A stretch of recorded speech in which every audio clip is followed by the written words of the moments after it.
कहानी की शुरुआत होती है विल शॉ नाम के एक बिजनेसमैन से, जो अपने परिवार के साथ छुट्टी मनाने के लिए स्पेन जा रहा था। जब वो एयरपोर्ट पर पहुंचा तो उसके पिता मार्टिन उसे लेने आए। वो एक आर्टिस्ट थे और बाप बेटे के बीच ज्यादा अच्छा रिश्ता नहीं था, पर फिर भी वो समुद्र की ओर निकल पड़े, जहां से उन्हें एक शिप में बैठकर अपने टूर की शुरुआत करनी थी।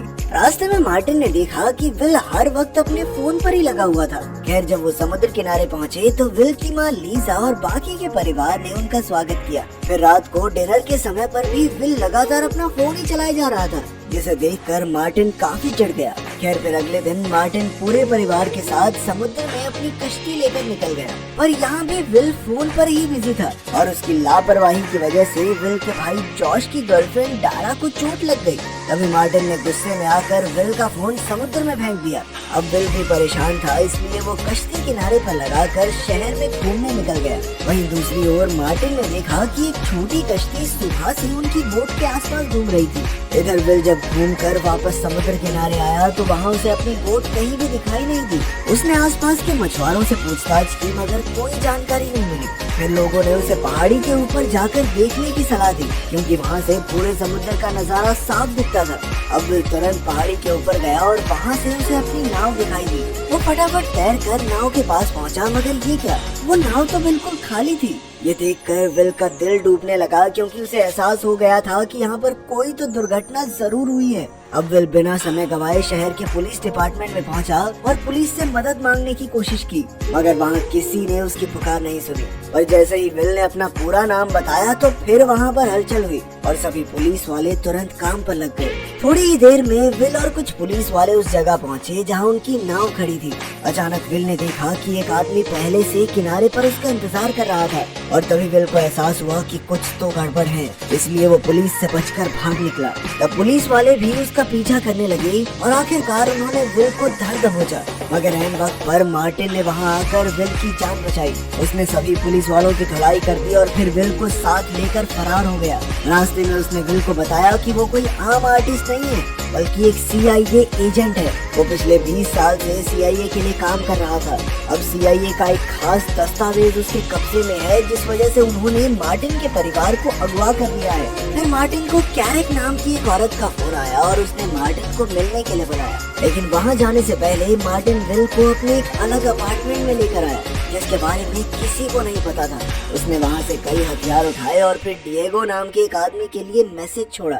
वहीं दूसरी ओर बिल्डिंग की छत पर एक स्नाइपर अपनी राइफल के साथ तैयार होकर मार्टिन के आने का इंतजार कर रहा था।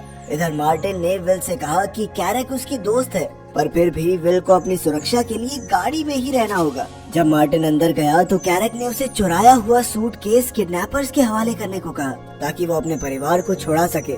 इस पर मार्टिन ने जवाब दिया कि वो इसके बारे में सोचेगा। इसके बाद जब मार्टिन गाड़ी की ओर लौट रहा था तो अचानक उस स्नाइपर ने मार्टिन पर गोली चला दी। विल ने अपनी आंख से ये देखा तो वो हक्का बक्का रह गया। उसने तुरंत अपने पिता को उठाया, पर फिर उस पर भी गोलियां चलने लगी। इसलिए उसने मार्टिन का फोन और हथियार निकाले और तुरंत पास ही किसी जगह पर छुप गया। तभी फोन बजा और विल ने फोन उठाया, जिस पर वो किडनैपर्स उसके पिता को टॉम नाम से बुला रहे थे। पर अब उनके पास ये सब सोचने का वक्त नहीं था, क्योंकि पुलिस चारों ओर से उन पर गोलियां बरसा रही थी। इसी गोलीबारी में स्नाइपर ने एक पुलिस वाले की हत्या भी कर दी और पुलिस वालों को लगा कि ये विल का काम है। खैर, अब विल जैसे तैसे एक वॉशरूम में घुसा और खुद को शांत करके आगे के प्लान के बारे में सोचने लगा। इसके बाद वो सीधा एम्बेसी से मदद मांगने पहुंचा, पर वहाँ के स्पेशल एजेंट से बात करने के बाद भी कोई फायदा नहीं हुआ।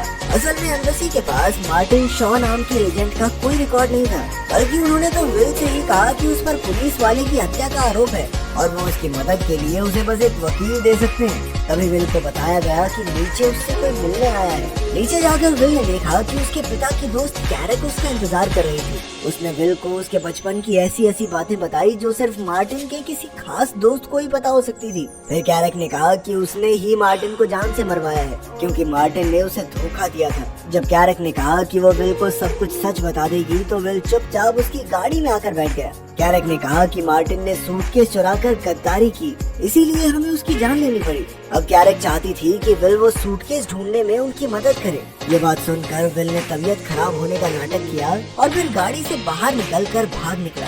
कैरेक के गुंडों को चकमा देकर विल एक बस में चढ़ गया और अब उसे फिर से किडनैपर्स का फोन आया। किडनैपर्स ने फिर से उससे सूटकेस की मांग की और उसके परिवार को जान से मारने की धमकी देने लगे। खैर फिर विल ने देखा कि मार्टिन के फोन से डिएगो नाम के एक आदमी को बार बार फोन गया था, इसलिए उसने डिएगो से मिलने का फैसला किया। लेकिन जैसे ही वो डिएगो के घर पहुंचा तो एक कातिल पहले ही वहां विल के इंतजार में बैठा हुआ था। अब विल को अपनी जान बचाने के साथ साथ वहां मौजूद लूसिया नाम की एक लड़की की भी जान बचानी थी। उस कातिल का काम तमाम करके विल ने लूसिया को बताया कि वो डिएगो से मिलने आया है, जिस पर लूसिया ने बताया कि डिएगो उसके अंकल हैं और वो विल को उनके पास ले जाएगी। मगर जब वो दोनों डिएगो के घर पहुंचे तो उससे पहले ही किसी ने डिएगो की हत्या कर दी थी। तभी उन्हें रसोई से किसी की आवाज सुनाई तो विल चुपके से रसोई तक पहुंचा। ये आवाजें किसी और की नहीं बल्कि कैरेक और उसके साथी की थी। विल को देखकर कैरेक ने कहा कि उन्हें डिएगो से एक खास जानकारी चाहिए थी, मगर डिएगो ने जानकारी देने से इनकार कर दिया, इसीलिए उन्हें उसे मजबूरन मारना पड़ा। ये सुनकर लूसिया ने उन पर हमला कर दिया और विल तुरंत लूसिया को लेकर छत की ओर भागा। यहाँ से वो तारों के जरिए नीचे आ गिरे और फिर लूसिया विल को एक स्कूटर पर बैठाकर भाग निकली। इधर कैरेक अब भी विल को मारना चाहती थी क्योंकि वो मार्टिन की मौत का इकलौता चश्मदीद गवाह था। कुछ देर बाद विल की तबीयत बिगड़ी तो लूसिया ने देखा कि उसे तो बुरी लगी थी, इसीलिए वो तुरंत उसे अपनी एक सहेली के यहाँ ले गई। जल्द ही विल बेहोश हो गया और लूसिया ने अपनी सहेली के साथ उसका इलाज किया। बाद में जब विल को होश आया तो लूसिया ने उससे पूछा कि आगे ये सब चल क्या रहा है। फिर जब उसने विल के पिता की तस्वीर देखी तो उसने कहा कि वो टॉम को जानती है।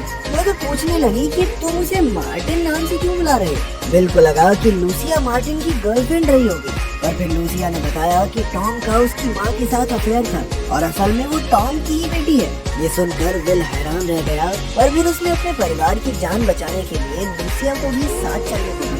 लेकिन ये मिशन बेहद खतरनाक था, इसलिए लूसिया ने साथ चलने से इनकार कर दिया और उसने विल को एक पता बताया जहां वो अपना मिशन पूरा करने के बाद उससे मिल सकता है। इसके बाद विल सीधा किडनैपर के बताए पते पर पहुंच गया। वहाँ विल को एक गाइड मिलता है जो उसे अपने साथ लेकर चलने लगा। फिर गाड़ी में बैठते ही कुछ लोगों ने विल के ऊपर हमला करके उसे बेहोश करके बांध दिया। बाद में जब विल को होश आया तो वो एक कमरे में था जहाँ उसका पूरा परिवार कैद था। फिर किडनैपर ने उसे बताया कि मार्टिन के पास एक सूटकेस था जो कि CIA को चाहिए था। लेकिन फिर मार्टिन को लगा कि CIA के अंदर कुछ ऐसे गद्दार लोग हैं जो इस सूटकेस का गलत इस्तेमाल करके पूरी दुनिया में तबाही मचा सकते हैं, इसलिए उसने ये सूटकेस अपने पास रखा और अब उसकी भी हत्या हो गई और फाइनली ये सूटकेस कैरेक के कब्जे में था। इसके बाद किडनैपर ने कहा कि वो विल के परिवार को तभी रिहा करेगा जब विल उसे वो सूटकेस ला कर दे। इसके बाद गुंडों ने विल को सड़क पर फेंक दिया और विल उसी क्लब में गया जहाँ लूसिया उससे मिलने वाली थी। वहाँ उसने कैरेक को पकड़ने के लिए लूसिया से मदद मांगी और लूसिया ने अपने साथियों को बुला लिया। फिर विल ने कहा कि वो अपने क्रेडिट कार्ड का इस्तेमाल करेगा और जल्द ही इसकी भनक कैरेक को लग गई। फिर वो खुद ही उसका पीछा करते हुए आएगी और तब विल कैरेक को पकड़कर उससे सूटकेस छीन लेगा। अब प्लान के मुताबिक विल ने क्लब में क्रेडिट कार्ड का इस्तेमाल किया और थोड़ी ही देर में कैरेक के गुंडे वहाँ पहुँचे। उन्होंने विल और उसके साथियों पर हमला कर दिया, पर विल की टीम भी कोई कम नहीं थी। जल्द ही उन्होंने कैरेक के खास गुंडों को धर दबोचा। बाद में उन्होंने इस गुंडे पर खूब अत्याचार करके कैरेक की जानकारी निकलवाने की कोशिश की, लेकिन उसने अपना मुंह नहीं खोला।